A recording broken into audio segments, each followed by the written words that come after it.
programa de hoje, André Weschenfelder fala sobre a importância da leitura. Neymar Gil aborda a ansiedade no seu cordel de emoções. Andréia Reis destaca a importância de se conhecer.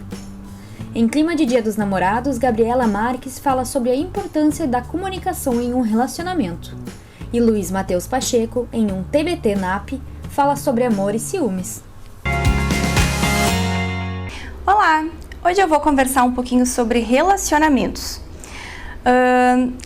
Quando eu estava vindo no carro, tocou uma música da Marília Mendonça que eu acho muito interessante de refletir sobre ela. Aquela música que fala: faltou coragem pra dizer que não, bebi, liguei, parei no seu colchão. Enfim, a psicóloga não precisa cantar, né? Mas vocês sabem qual é a música. E eu fiquei pensando, né, o quanto vários relacionamentos acabam sendo prejudicados e deixando de ser saudáveis em função da dificuldade de dizer não, né? Da falta de coragem de dizer que não, né? E aí fiquei pensando, essa música fala sobre um amor não correspondido, né? Aonde um dos lados acaba se esforçando muito mais, né, para ter momentos juntos. E aí lembrei de relacionamentos, de relatos que chegam na clínica, né, frequentemente, aonde existe uma pessoa que se doa muito, que corre muito atrás de um amor e não tem esse amor correspondido, e o quanto isso acaba machucando a pessoa, né, entristecendo ela e até desgastando aí um relacionamento, né, porque ninguém merece viver correndo atrás de alguém que não sente o mesmo em troca, né? Então, estamos falando de amores não correspondidos ou até correspondidos em partes, porque eventualmente algumas pessoas acabam criando expectativas na outra, né? Fazendo então a outra pessoa achar que sim, poderá seguir um relacionamento ou que sim, poderão levar algo a sério, sendo que a outra pessoa não está assim com tanto desejo de manter algo mais sério, ou está numa outra fase da vida, está com vontade de sair, enquanto a primeira, né, não está, já está com vontade de construir uma família. Eu acabo lembrando de pessoas que começam a namorar muito cedo, e não que isso esteja errado, eu acho que está ok se a pessoa se sente bem e se encontrou alguém que lhe faz bem. Mas fiquei pensando nas experiências de relacionamentos amorosos que não são tão positivas assim, e o quanto isso dificulta os próximos relacionamentos que essa pessoa terá, né? E o medo, né, de ser enganada novamente, o medo de investir todo o amor dela, né, em um relacionamento que depois não vai dar certo, né? E aí vem uma insegurança em relação a relacionamentos, e a gente precisa entender de onde vem essa insegurança. Aí a gente percebe também pessoas que têm muitos ciúmes, né? E de onde vem esses ciúmes? O ciúme sempre tem a ver com insegurança, né? E como é que a gente trabalha tudo isso para fortalecer o casal? Através do diálogo, né? Na psicoterapia, e acho que é papo muito de psicólogo, mas eu acho que faz muito sentido, né? O quanto é importante conversarmos sobre os assuntos, falar aquilo que nos incomoda, falar aquilo que não estamos gostando na outra pessoa, no relacionamento, porque devemos lembrar que a outra pessoa não tem como adivinhar o que eu estou pensando, então eu preciso falar, né? E é a partir dessa troca que a gente consegue construir e fortalecer um relacionamento mais sólido, né? Então, a importância de sempre falar quando algo está nos incomodando, quando algo está atrapalhando o nosso relacionamento. Pensando em fases do relacionamento, esse diálogo que eu falo, essa sinceridade com o outro, ela deve acontecer em todos os momentos de um relacionamento. Seja no início, quando a pessoa está se conhecendo, quando ainda são amigos, quando começam a ficar, né? Porque às vezes esse status de estar ficando com alguém parece que traz um descomprometimento em alguns momentos, né? E a gente tem que lembrar que o outro é um outro ser humano que também merece respeito, que também merece empatia. Então a importância de também falar, colocar as coisas nos panos limpos, né? Falar o que você está sentindo para outra pessoa, de verdade, né? Sem enrolação, sem ficar no disse que me disse, né? Então, independente do momento, seja ficando, namorando, casados, é sempre importante manter uma conversa, né? E isso fala de pessoas saudáveis, né? Manter um bom diálogo diz muito sobre quem você é.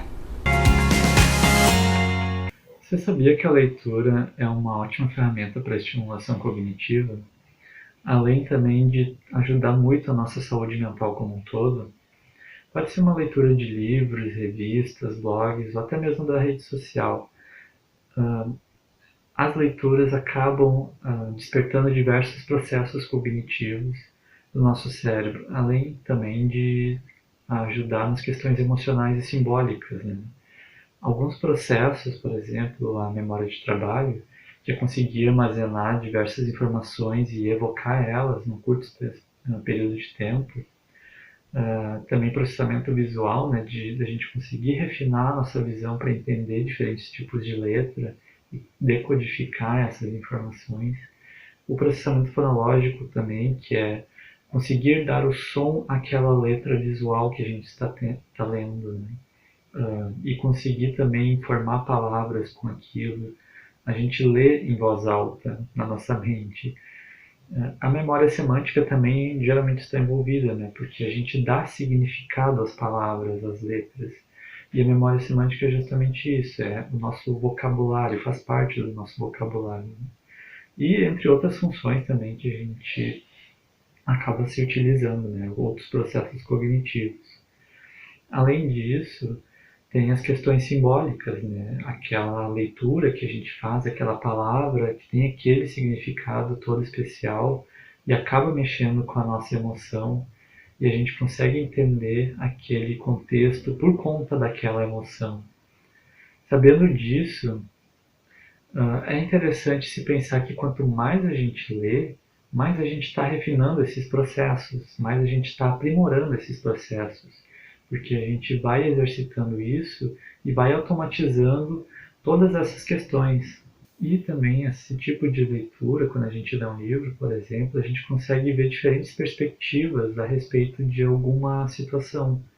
Nesse sentido também, a gente consegue, refinando esses processos, fazer com que a nossa mente fique mais afiada, por assim dizer.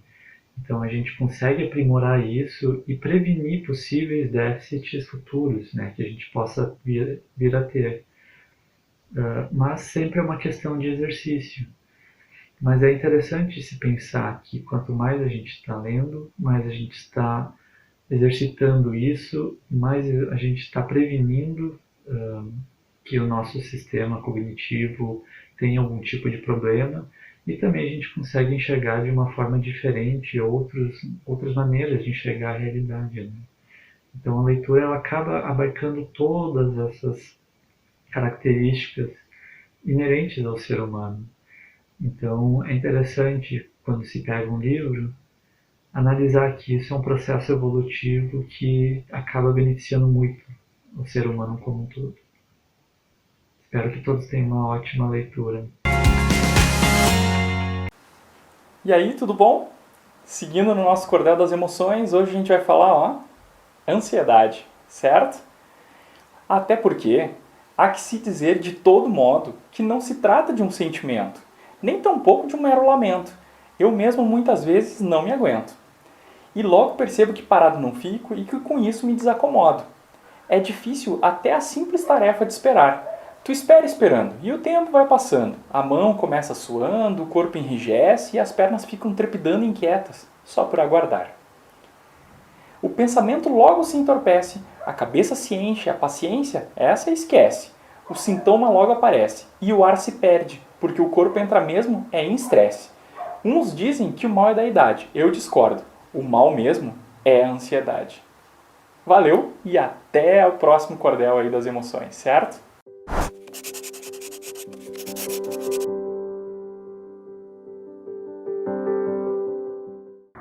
Olá pessoal, eu sou a Bruna Ávila, psicóloga do NAP, e a psicodica de hoje é sobre um filme da Netflix, A Escalada. É um filme de comédia, engraçado de ser visto, e ele é baseado em fatos reais. Claro que com isso, o filme não tem a pretensão de registrar fidedignamente o que aconteceu com a pessoa em que se baseou o fato. Mas o fato é, um homem sem experiência que subiu o Everest, que é um monte desafiador para muitos que têm experiência. E ele sobe, ele mora no subúrbio da França, e a história se desenrola através disso. Com este filme, o que eu quero te provocar é pensar o seguinte: quantas vezes eu e você fizemos coisas que nós não imaginávamos que teríamos condições? ou que as pessoas que nos rodeiam diriam que a gente não tem condições nenhuma de fazer. E vai lá e consegue. Olhe para sua vida, pense em suas conquistas, em momentos que você olhou e disse assim, eu não vou conseguir. Mas passou, deu certo e você teve forças da onde nem imaginava que teria. Fica a dica para este filme e para a reflexão que isso pode nos trazer.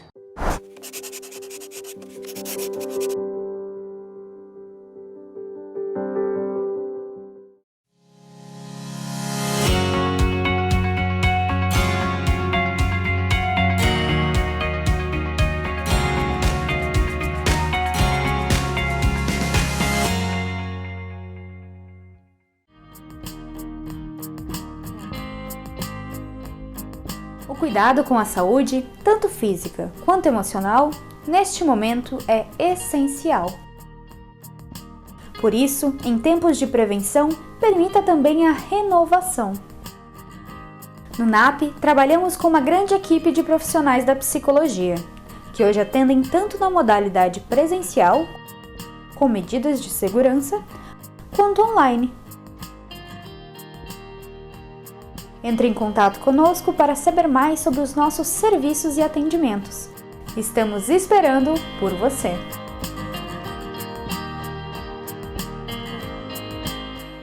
A Exatos começou de um sonho de poder ser um diferencial por onde eu passava. E foi assim que ela surgiu, trabalhando na Prefeitura de Estância Velha, onde o senhor Ivo Jacinto Baumgratz me convidou para fazer a contabilidade dele. E hoje, 30 anos depois, temos nossa nova sede em Estância Velha, com 1.800 metros quadrados, para atender nossos 600 clientes em toda a região. Convido você a conhecer a Exatos. 30 anos apoiando o empresário da região. Cursão do Fabão desde 1993, formando alunos e preparando pessoas para o mercado de trabalho. Top of Mind no segmento de cursos preparatórios desde 2016, o Cursão do Fabão conta hoje com 10 aulas para aulas particulares e cursos para pequenos grupos com até 30 pessoas.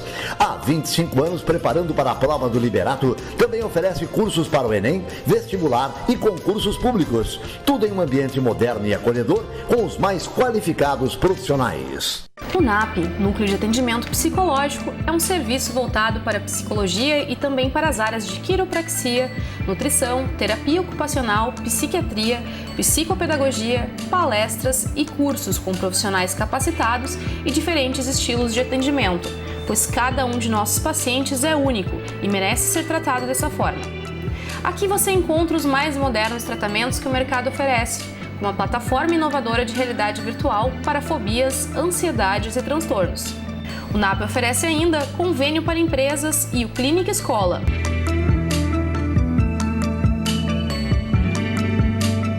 Agende uma visita, conheça os nossos serviços e encontre o apoio que você precisa.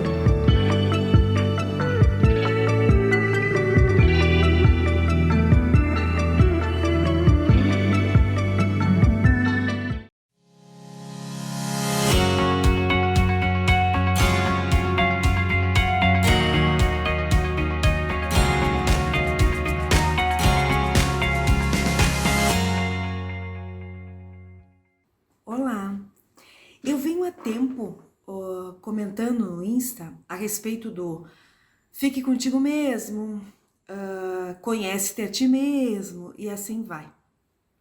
E aí eu acredito que muitos de vocês devem ter pensado assim, afinal de contas, o que é esse conhece-te a ti mesmo, fique contigo, para que serve isso? Pois bem, isso é muito antigo, né? Um filósofo chamado Sócrates dizia que o segredo era conhece-te a ti mesmo. Por quê? No momento que eu realmente olho para dentro de mim, sei como que eu funciono, eu lido com as coisas na minha vida muito melhor do que se eu não conhecesse. O que eu quero dizer com isso?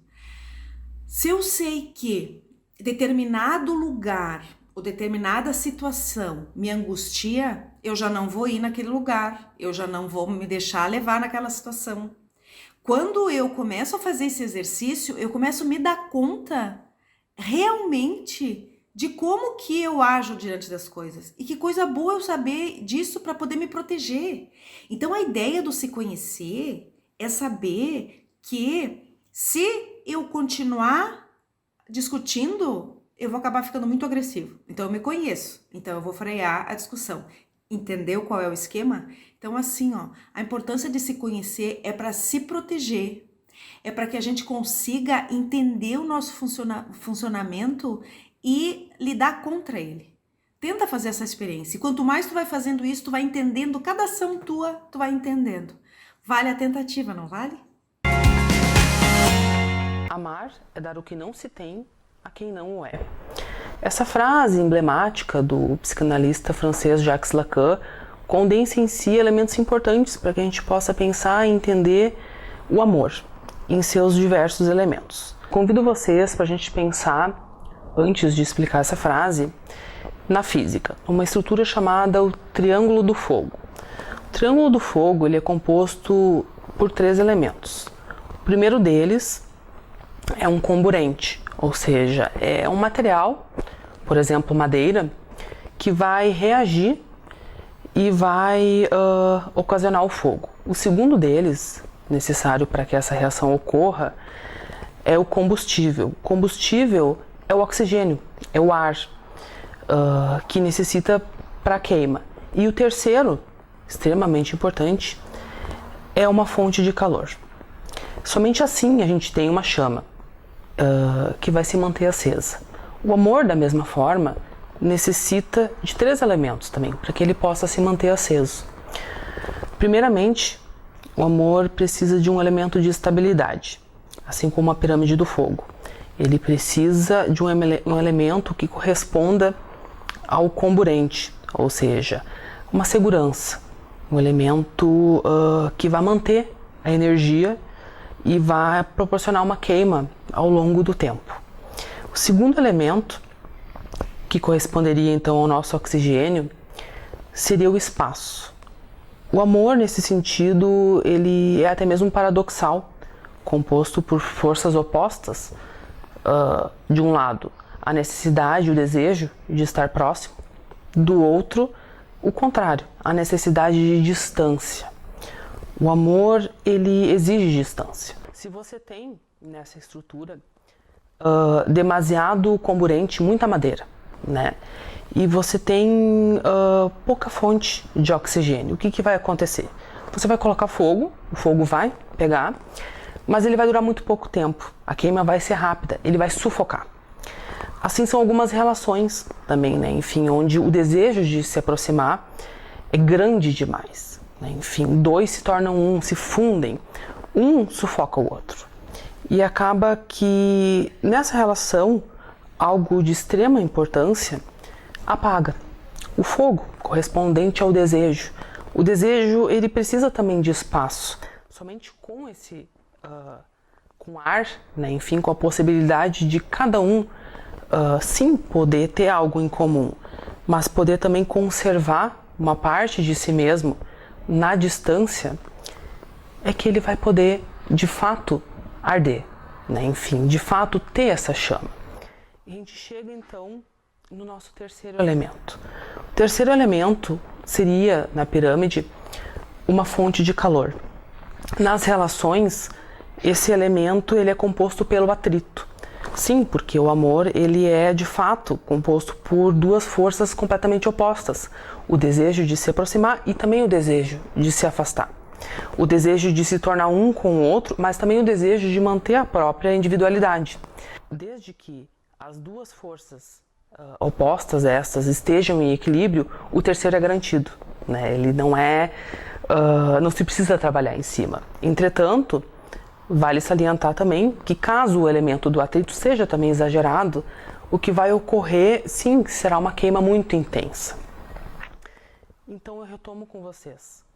Amor é dar o que não se tem, ou seja, é proporcionar ao outro aquilo que lhe falta, né? Ou seja, eu me relaciono com o outro porque eu suponho que esse outro tem algo que vai me completar. Esse outro, em contrapartida, não o quer, na frase de Lacan, né? Por quê? Porque o outro em nada está interessado, ou muito pouco está interessado nesse desejo que eu deposito sobre ele. O que o outro busca é justamente o movimento oposto, é depositar em mim a sua falta, né? Enfim, diferente da minha que eu deposito nele.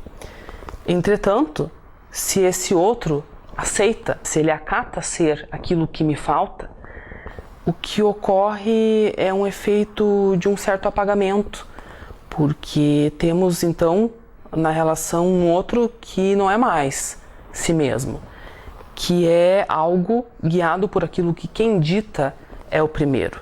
Ou seja, temos um segundo, né, enfim, sujeito que desaparece nessa relação.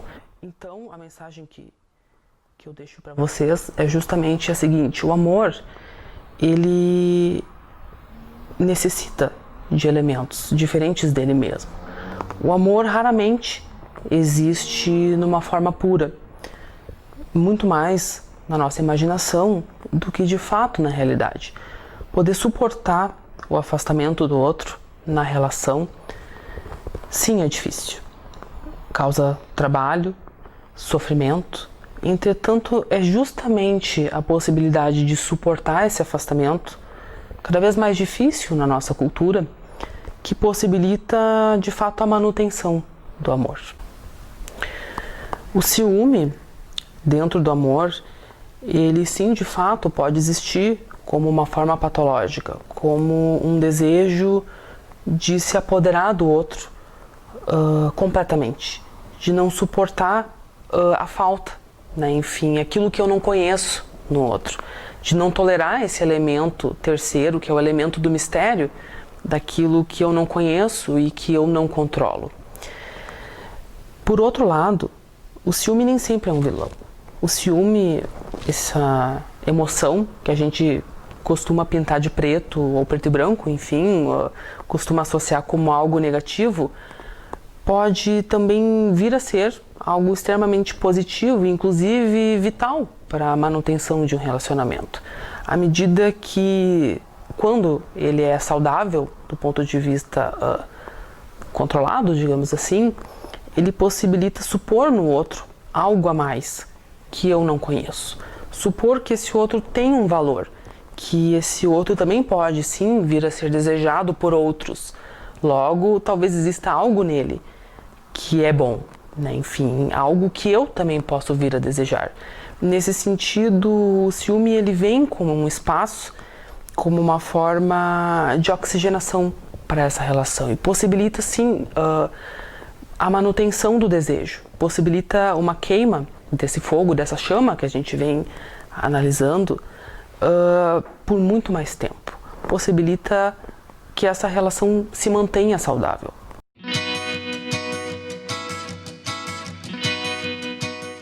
Oi pessoal, como vocês estão? Hoje passando por aqui para deixar uma diquinha. Acredito que muitos de vocês, ou a grande maioria, assim como eu, estão usando os aparelhos digitais, a tecnologia, principalmente a internet, para se comunicar, para trabalhar, para estudar. E então a minha sugestão é, para os momentos de lazer, para os momentos de descanso, quem sabe a gente desligue um pouco desse mundo virtual. Tem várias opções boas para se fazer sem precisar estar com um aparelho ligado ou conectado. Por exemplo, ler um livro, uma boa conversa com a família, um chimarrão com cada um com a sua cuia, né?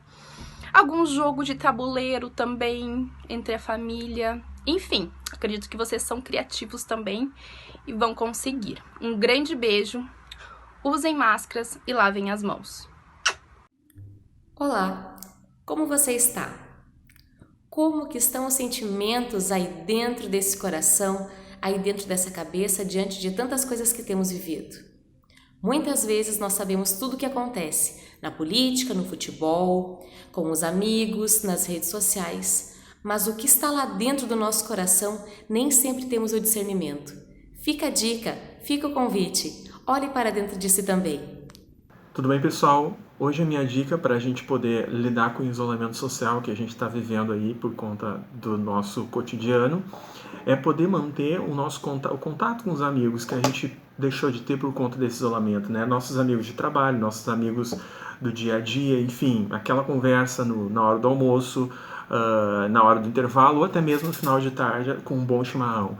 A minha dica é que a gente possa conversar com os nossos amigos e marcar um horário durante a semana para a gente fazer uma conversa virtual, né? Fazer uma videochamada e conversar, botar o papo em dia, né? Para a gente poder matar a saudade e não ficar assim tão difícil suportar esse isolamento, certo? Essa é a minha dica.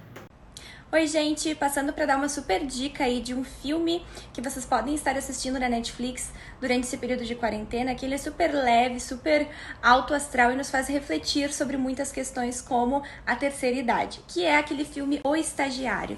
É a história de um senhor muito querido que se candidata para uma vaga de estágio e acaba enfrentando vários desafios e quebrando tabus, né? Então, está lá disponível na Netflix. Oi, pessoal. Eu sou a psicóloga Bruna Chábaro e hoje eu vim falar aqui uma dica muito simples, porém difícil até de colocar em prática, né? Que é permitir não fazer nada, ter momentos de ócio, né? Se colocar as pernas pro ar, né? Quem sabe às vezes tentar dormir um pouquinho mais de manhã, caminhar pelo pátio, ou simplesmente não fazer nada.